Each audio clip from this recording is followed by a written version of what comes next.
Hey guys and girls and everything in between, this is your podcasting pal, Psycho Steve, here on Hair Today, Gone Tomorrow. Today we are very fortunate and blessed to have one of my favorite musicians of all time. I've been following her career. I'm not going to say how many years because then it will show how old we both are. But I could just say I'm a little bit of a fanboy right now. I'm sitting on my hands so I can stop clapping. This woman should be in the Rock and Roll Hall of Shame. And I just wanted to say welcome the lovely and talented and beautiful Miss Lita Ford. Thank you so much, Steve. That was awesome. That was an awesome introduction. And by the way, I'm going to be inducted into the Heavy Metal Hall of Fame. That's even better. January, the NAMM show. Rock and roll. That's awesome. Congratulations to that. I'm going to be with great company, too, like Judas Priest and the Scorpions and Ronnie James Dio and Doro Pesh. And it's like, yeah, man, I can do this. That's awesome. That's better than the Rock and Roll Hall of Shame, I think, at least. It's a Hall of Fame anyway. True story. It's heavy metal, it's the right one. So Absolutely. So we're going to get right to it. I have a question. And so how old were you when you started to play guitar? I was 11 when I started to play guitar. I just had to have one. Right. I just went, Mom, Dad, it's going to be my birthday. I want a guitar. They didn't have a clue what to get me. They just didn't even know anything about guitars. So they came home with this little plastic strings thing that they picked up from Sears. Okay. You still own it? No, unfortunately I don't. Okay. So I'm assuming you learned guitar before you learned to sing, or did you? I did. I played guitar really well before I even thought of singing a note. Gotcha. So is anyone in your family musicians? Oh, God, no. Okay. My mom would sing, and my dad used to say, hey, shut up. Nice. So, yeah, it was pretty bad. There's no musicians in my family. It's just something that I had to do. Right. Guitar playing is just in my blood. Right. So is lead singing now, but back then it wasn't. I had to learn how to do it, and it took me a long time. Sweet. Okay, so when you're not recording, when you're not touring, do you still play every day? Heck no. When you get a day off work, do you want to play or do you want to go to work? I know. Do the same thing you do at work, I hear you, but sometimes, if something comes to you, you have to write it down or something, and you don't want to forget it. Well, that's different. That's songwriting. Right. And that's a lot of fun, but you got to be in the right headspace for that. Right. Okay. With all the traveling we do in my band, right. I think my biggest pet peeve is probably the airlines. Really? I can't do them every day. Gotcha. I can do music or play guitar every day or write a song or try to come up with a riff or something like that. That's just fun. But the airlines just drive me nuts. Gotcha. So you got to tweet it. You got to tell people. You got to tell, hey, Delta, take it in the brown, bend over and shave. I should be flying first class every day, American Airlines, too. God, they're just unbelievably just full of rules. Right, I hear you. So if you had an opportunity to record with anyone, dead or alive, who would it be with and why? Let's see. Who would it be, dead or alive? Yes. Well, Jimi Hendrix, of course. Gotcha. I would love to have jammed with Jimi Hendrix, gotten high with Jimi Hendrix, and had sex with Jimi Hendrix. Wow. Yeah. Lucky MFer. Okay. That's what I'm talking about right there. That's rock and roll. Damn straight. But unfortunately, when he passed away, I was only 11 years old, and I just picked up my first guitar. Gotcha. Did you able to see him in concert? No. Okay. Never saw him, never met him. Gotcha. I did try on his jacket, though. Really? I was at Hard Rock Hotel, and they had some Jimi Hendrix stuff, and they pulled out this jacket, and they said it was Jimi Hendrix's. Wow. It looked like his. I mean, it looked really... And their stuff at the Hard Rock is authentic. Most of it is authentic stuff. They Right. really did it from the celebrity I tried it on, and it was tight in my shoulders. And I kind of have big shoulders, but not for if I was a dude. Right. You know, they're not that big. So Hendrix's jacket was small on me. Interesting. I went, ooh, he's little. Interesting. I was just at the Hard Rock in Atlantic City. I got to interview Hal Sparks. Who's that? He's a really good comic / actor / musician. He has a band called 01. So, I'm not familiar with him. oh, you definitely have to check him out. He loves you. I can tell you that. So we talked about you. No, I'll check it out. Absolutely. Yeah, he was in the movie. Did you ever see the movie Dude, Where's My Car? I thought you were going to say dude looks like a lady. No. Okay. So it's a Ashton Kutcher movie. It's a really, it's a late 90s. I think it's early 90s or late 90s flick and everything like that. It's like a cult kind of movie. It's just, stoner kind of movie, but it's pretty funny. So in the 90s, I moved to a Caribbean island. I remember. So I lived on North Caicos, and we had no movies. We had no television. Wow. Well, we watched movies, but they were all on the shelf. You could sort of pick out whatever you wanted to watch. Did they have a Blockbuster there? No, I'm kidding. They didn't even have a road. Wow. Gotcha. Now, you mentioned having sex with Jimi Hendrix. I have to ask, is there such thing as a male groupie? Besides me, of course, for you. I mean, I got two different kinds of fans, I think. Okay. Me around. One is just a real true fan. Right. It's just really respectful, and they just show a lot of support and love, and they love the music. Right. And then the other one would just be a freak or a weirdo. It's like, whoa, he's a stalker or a weirdo or just, okay, band delete, Right. Now I understand why you hired Bobby Rock. Besides his incredible drumming, he can, Bobby Rock is insane. Yes. He can kick some ass, too. Protect you. He can be your bodyguard, too. You definitely don't want to piss him off, that's for sure. I could definitely tell that. So, all right. So now I used to be in the car business, and I noticed that you wore a lot of Harley gear. So I need to know, first of all, what kind of car do you drive? I got a Dodge Ram. It's a black pickup. Nice. Black on black, Right on. You have the Hemi in it? Yeah, it is. It's badass. It's I rented this car the other day when I was on the West Coast, and it was this little tiny thing, and I felt weird because I'm so used to these big trucks and vans, and Right. when I come home, I get in another truck, and it's like, where I live, where it's all dirt roads and horses and cactus and all that crap, so you kind of need a truck here, and so when I was on the West Coast the other day, and I got in this little car, and I was so close to the ground, it freaked me out so bad. I couldn't handle it. I ended up taking the car back to the rental place and saying, okay, I'm done. Wow. Okay. So, in your pickup truck, what's in your CD player? My CD player. I'm writing some songs. Okay. I'm in the middle of writing. As a matter of fact, I just came back from Florida writing with my lyricist, Michael Dan, and we did a little demo. I mean, they're really bad demos, but it's just something to listen to and try and memorize the lyrics and the melody and that kind of stuff. Right. So those songs were in my CD player. Okay, cool.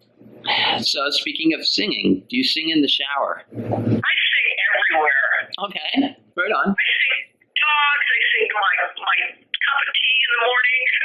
I sing in the bathtub. I don't take that many showers anymore. I like my jacuzzi tub. Right on. And Epsom salts in there. I get in there with some music blasting. Gotcha. And my dog will be laying by the tub, and we just hang and we sing.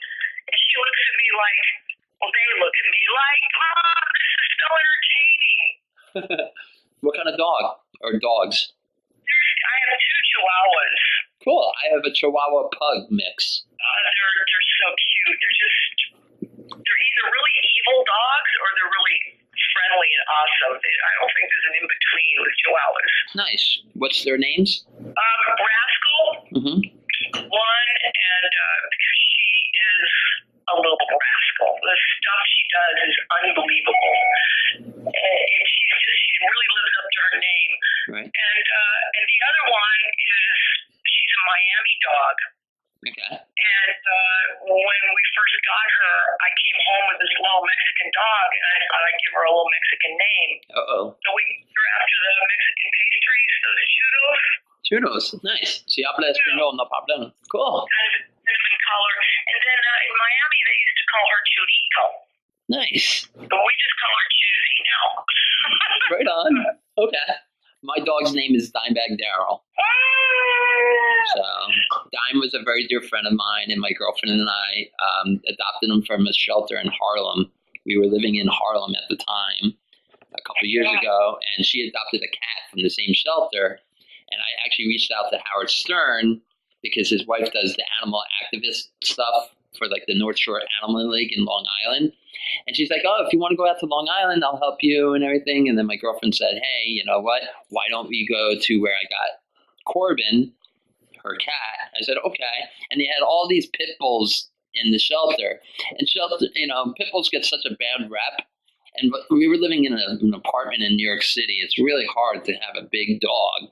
So we see this little dog, and his name was Taj. And I see him. I'm like, he doesn't look like a Taj, but he needs to stretch his legs and let him go to the bathroom, except I don't want him to go to the bathroom in the cage. Let's take him for a walk. So we took him for a walk, and then I sat on the floor, and he jumped in my lap, and he started licking me. And I'm like, I think we found our dog. And she's like, you're right. And she's like, I have a really great name for him. And she's like, I'm like, what's that? And she's like, how about Dime, after Dimebag Daryl? I'm like, you sure? And she's like, yeah, but in front of my children, I'm not going to scream out Dimebag. I have a 9.5-year-old, I think I told you, and a 6.5-year-old. So, if we're in the park running around with the dog, I don't want my kids running out and saying, Dimebag, So we just call him Dime for short. Yeah. So, yeah. Yeah. He's a very cute little furry little monster. So, all right. Here's a question. This is going back some time and everything. When you used to, my friend Carrie from Boston wrote me an email, and when he heard I was going to be interviewing you, he got all excited. He's like, can you ask her this? When you were dating Nikki Sixx and living with him in the apartment, everybody said it was haunted. Can you elaborate more on it? Like Nikki said, there was things like floating, or was it just what he was taking and he thought it was floating? The apartment wasn't haunted. It was just a mess. Oh. Okay. I mean, really a mess. But I think they condemned that apartment. They made Motley Crue move out, and they condemned it. Wow. It wasn't haunted, but Nicky was really into the occult, and he was into doing black magic and stuff like that. Yeah, because he wrote Shout at the Devil when you guys were dating, right? He did, yeah. He had mannequins in the living room that were covered in fake blood that just came. They would come home, and he would just have these mannequins standing there. When you walked in, all these heads and stuff. Huh. It was a trip, because we lived in a little apartment. It was only I think it was a studio apartment or right. It was a one-bedroom. Nice. Okay. Now, cool. So when you also Johnny K from Central New Jersey wanted to know, when you collaborated and wrote the song "When You Close Your Eyes Forever" with Ozzy, how did that come about? Did you start writing it, and then you called him, or how did the record label get in touch with him, or did they get in touch with you and say, we're going to pair you up with Ozzy, or did they call him and say, we're going to pair you up with Lita Ford? How did this whole thing come about? Well, Sharon Osbourne was my manager at the time. Okay. When we did Close My Eyes Forever, and I was in the recording studio with Mike Chapman. Okay. In North Hollywood, and Ozzy and Sharon came to the studio to see me, and Ozzy ended up staying, and Sharon left. A couple of hours later, she got bored and she left, and she said, well, you can stay here. And he stayed at the studio, and we started writing Close My Eyes Forever. Right on. Of course, it took us 9 night. I mean, the sun was coming up when he decided to leave. Wow. We had a great song. Right. Awesome. Yeah, it's a great song, So, okay. Besides Lizzie Hale, because I know you and her, very close, is there any female artist today that really, you listen to that sticks out in your mind, that are up and coming or that are out right now that you're like, wow, you definitely have to check them out, Steve? I think Lizzie's probably my favorite. Gotcha. She's not up and coming, but she's just badass. Right. Okay. Pretty hard to beat Lizzie. True. Well, she learned from the best. Look who I'm talking to, So, okay, here's another one. What's that? I said, girlfriend. Yeah, very true. So, when you hear your music on the radio, do you turn it up or do you turn it off? I just leave it. I'm just like, oh, cool, that's cool. Right on. All right. Yeah. All right. So, I don't turn it up. I just, it's just nice. All right. So, how many guitars do you actually own? How many guitars? Yeah. Honestly, I never counted them. I had, in the early BC Rich days, right? Like, it was the early 80s, I had so many guitars. Right. It was just stupid, you could just say, hey, you want a guitar? And you give somebody like this really badass ovation or BC Rich or something really awesome. And then people would steal stuff. So slowly they sort of all disappeared. But the creme of the crop, I still have. Right. You lose stuff in divorces and that kind of stuff over the years. It's the creme of the crop I was able to hang on to through my life. Sweet. So, do you have any vintage guitars, some rare, obscure things that only that you would have, or? I have a few acoustics. Okay. I really like Taylor. I think Taylor makes the best acoustics. Okay. That's just my opinion. I'm sure a lot of people will agree. Are you endorsed by them? Beautiful Taylor acoustics, and I have let's see, I still have the white 12-string ovation that I played in the Close My Eyes Forever video.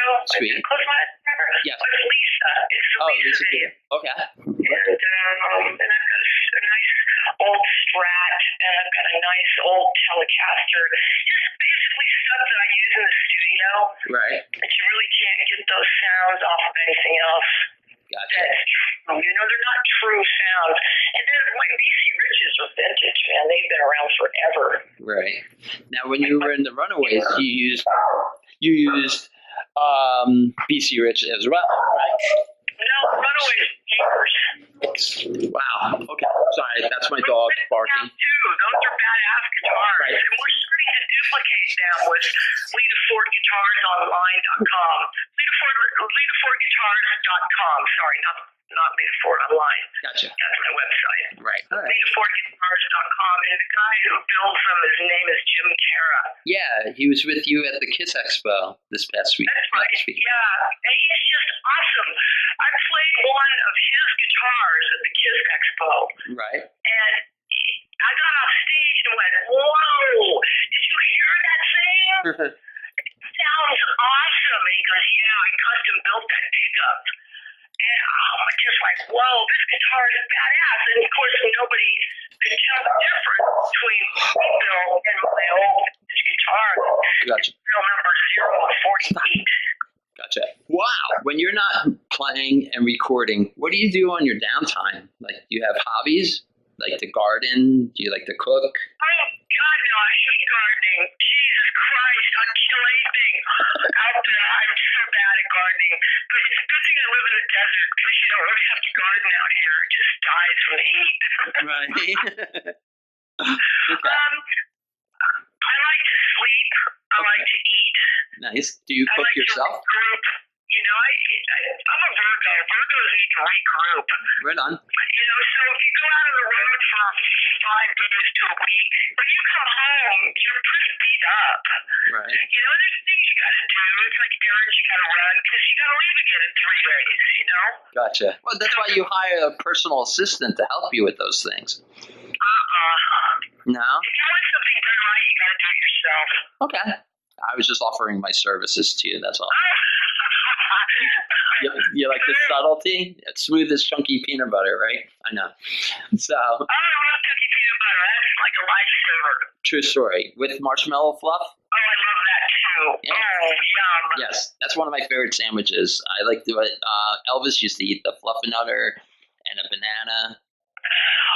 So that's. Stop! You're killing me. We've got a fire pit out here in the desert, and it's good for making stuff, you know, like graham crackers and s'mores. Absolutely. That kind of stuff. And I'm trying to lose the baby weight, so we won't talk about food now. Okay.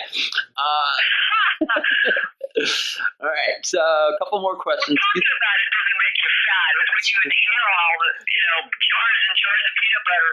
But it's a good thing to eat before you go on stage. I like to have a half a peanut butter sandwich a good 2 or 3 hours before the show. I'm usually kind of hungry, but it sustains you, you know? It burns good fuel. Right. That was my next question. On your rider, do you have anything odd as far as in eating wise? Like, is there anything that you put on your rider that you must have? Like, you remember your former friend or still friend Eddie Van Halen used to have brown M&Ms. Do you have anything that? I used to have, not anymore, but I used to have chocolate and strawberry douche. Wow. On the rider. But the problem with that is they don't make chocolate and strawberry douche. It doesn't exist. So everyone used to go on a wild goose chase for me looking for chocolate and strawberry douche. And then they would come back with, you know, oil and vinegar or water. Not oil and vinegar, that's for a salad. But, you know, vinegar or water. And I'm like, oh my God, every time. It was so funny. So funny. And then we had the dogs on the road for a long time. My dogs are with me for 8-9 years on the road. And we had pepperoni sticks on the rider. Wow. And sometimes they would give pepperoni sticks. Right. And then sometimes the road crew would eat the pepperoni sticks thinking they were pepperoni and they weren't. Yeah, it got really confusing after a while. It was really funny. That is really funny. Wow.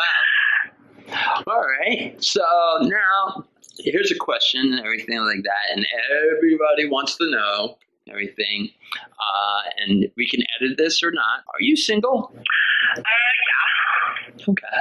All right. Yeah. So I got permission to ask you, would you go on a date with me? I've never met you. Yes, you have. You met me at the Kiss Expo. At the Kiss Expo. That's right. But I don't know you. I need to hang with you and get to know you. Absolutely. So, okay. So, because... Otherwise, I'm extremely private, you know? Yes, I totally get that. I respect that. So, just thought to ask. All right. So, a couple more questions. And like I said, I know you're super busy because, you know... what is going on with, you said you're writing a new album right now. This will be out when? Do we anticipate? We're hoping we can get it out before the summer of 2019. Okay. So it's just so awesome. I'm so excited about it. Okay. Cool. It's taken a long time to put together, and it's got a lot of substance. It's just a great album so far. Right on.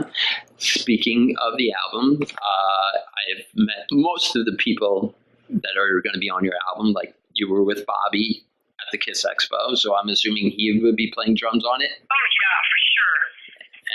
And your other guys will be playing on it. Is there going to be any special guests on the album? I don't know yet. Marty O'Brien will be playing bass, and also Gary Hoey. Awesome. Plays bass. Gary Hoey is a guitar player. Right. You know Gary. Yes. Right? Absolutely. Gary's awesome. Patrick Kennison is my other guitar player, and he's a great singer too. So I'd like to have him on some vocals and some guitar playing. Right on. As far as guests go, we do have a few people that we're hoping to get on the record, so we'll see. Awesome. Fingers crossed. Okay.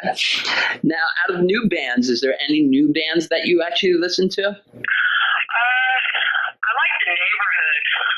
Okay. I listen to the neighborhood when I'm around the house. Sweet. Okay. Yeah, they're kind of mellow, you know. Nothing wrong with that. Floaty, dreamy, relaxing, sort of music. Gotcha. Yeah. All right. So out of all the musicians that you've either went on tour with or performed with and everything, who would you say are your rock star or even actor or actress friends? Like you can call them like if you're in their town or when you are home, besides, when you're home chilling with the dogs and stuff like that, who would you say your friends are and do you like hang out with them? Rockstar friends? Yeah. Like you could call them and say you're in town. Like if you're like in Nashville, you pick up the phone and you call like Tony Harnell or something. Where are you based out of? I'm out of central New Jersey. Out of New Jersey. Oh my God, I know a ton of people in New Jersey. Okay. It's crazy how many rock stars come out of the woodworks in New Jersey. Right. We were at the Kiss Expo. God, we had Vinny Appice, we had Jean Beauvoir Right. from the Plasmatics. He lives in Florida now. And the Twisted Sister guys came over, JJ and Eddie. Right. Ace was there. I mean, it depends, you know? And even when you're in town somewhere, it's not necessarily the people who live there, but the people who are in town when you're in town. Right. Hey, do you know who's in town? Hey, a hailstorm's in town. It's like, really? What are they doing here? You know, it's like, obviously they're on tour, doing a show, or doing some promotion for something. Right. Gotcha. And we end up hooking up. So it's not really who lives there. It's just sort of who's in town. Copy. Gotcha. That makes any sense. Absolutely. So what was your first concert? The first concert was Black Sabbath at the Long Beach Arena in California. Wow.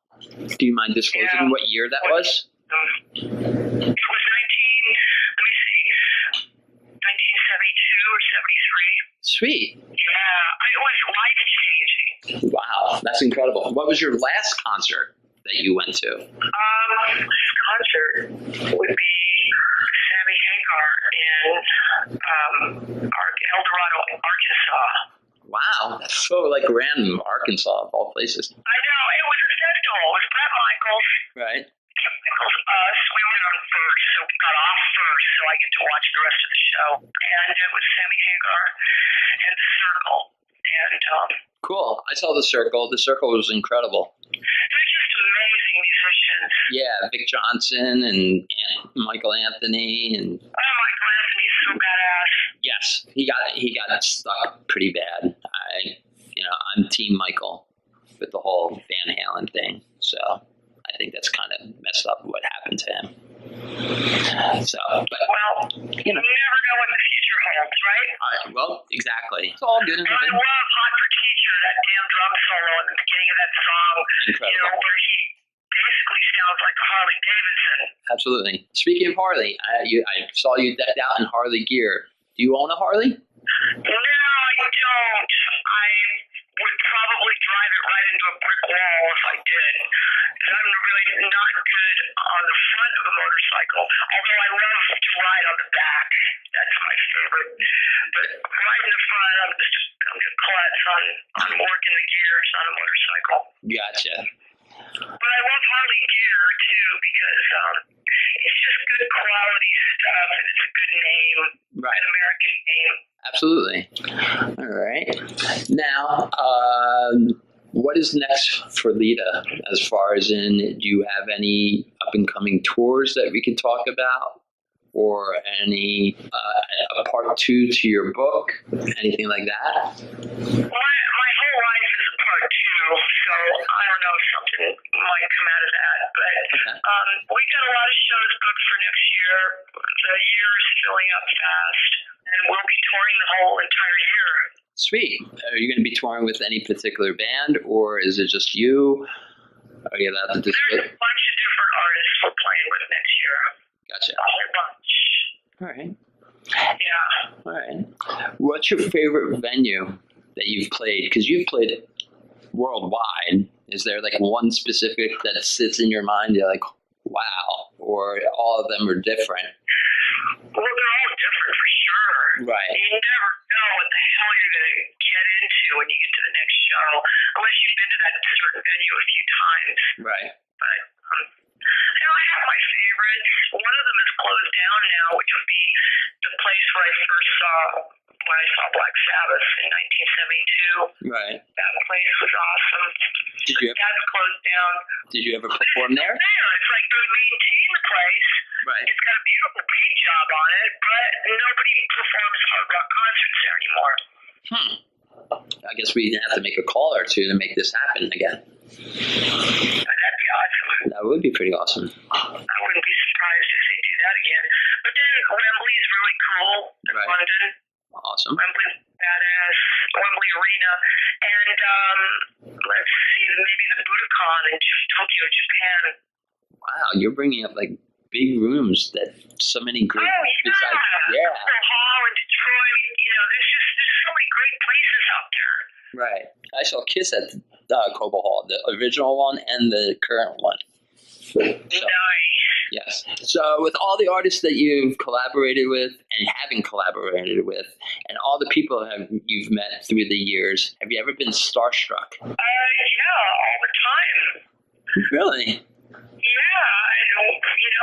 all the time, almost every day, I'm starstruck when I meet these people. And you don't have to meet them for the first time.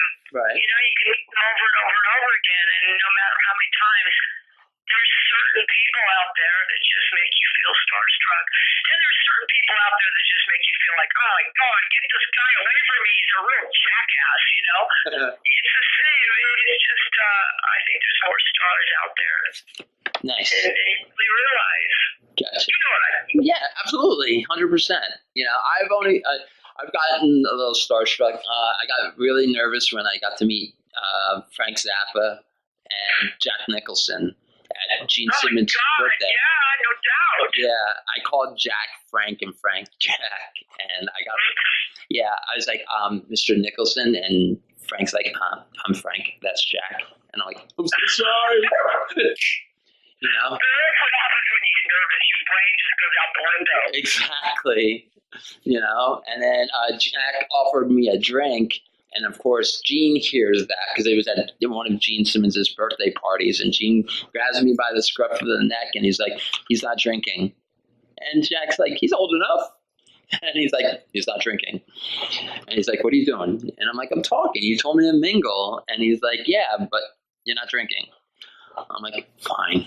So I didn't drink until like Gene walked away. Yeah. So that's what happened. Yeah. And actually, it's funny you say that because I do call him Dad. So, all right. So we have the book that came out several years ago. You're working on a new CD, and you're going to be collaborating with a bunch of people on your new album and going on tour with a bunch of different people. Nothing is like set in stone, like with who and when and everything like that. Please give all the plugs you have. For example, how people can reach you, all forms of social media. Is it actually you, or do you actually have people that actually do it for you? Like, your Instagram, your Twitter, your Facebook. Is it actually you, or is there someone that you say, hey, No, it's me and another guy that does it. So I have backup in case I can't get to it. Gotcha. All right. So all of it is, do you mind giving all the ways of people contacting you, or, Oh, sure, yeah. Go to LitaFordOnline.com official. Right. And that's got all the info you need. There's tour dates, there's Twitter, and there's all kinds of YouTube, and it's just a good website. You can buy merchandise, you can look at discography, a lot of good stuff. Gotcha. Now, you can picture my dog. Awesome. Now, I do have a lot of booking agents listening to the show for various venues throughout the country and throughout the world. What agency are you with if we want to get you to perform? ARM Entertainment. ARM Entertainment. And my agent is John Domagal. Okay. So you guys and girls and everything in between heard it here from Lita, personally from her, ARM Entertainment, everything, and John Domagal is his name? Yep. Awesome. Well, I also wanted to say thank you to George, because this was a long time coming, because, I was originally supposed to interview you back in September when you played the Starland Ballroom in Sayreville, New Jersey. But, something happened, whatever happened. But I'm glad we got the chance to talk today. Definitely. I'll tell George. Yes, I can't thank you enough for making one of my dreams come true. My pleasure. So, absolutely my pleasure. Thank you. Definitely see you on the road. Thank you. Take care. Bye. Bye.